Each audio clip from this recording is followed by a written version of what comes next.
In this video I'm going to show you how to add social media links to your YouTube account. If you would like to display links on your profile, then we can use the YouTube Studio. So go to the YouTube Studio with your account where you want to add the links in, and then follow these steps. Go to customization. Once you're there, scroll a little bit down, and there you will have an option to add links. As you can see, we can add a link by clicking on this button. Now add a link over here and call it like Instagram. But if you would like to add multiple links to your account, then you should click another time on add link and add a new one. And once you have added different links, there will be an option to show how much links you would like to display.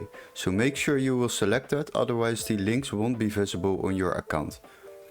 And that is how you link social media accounts on your YouTube channel.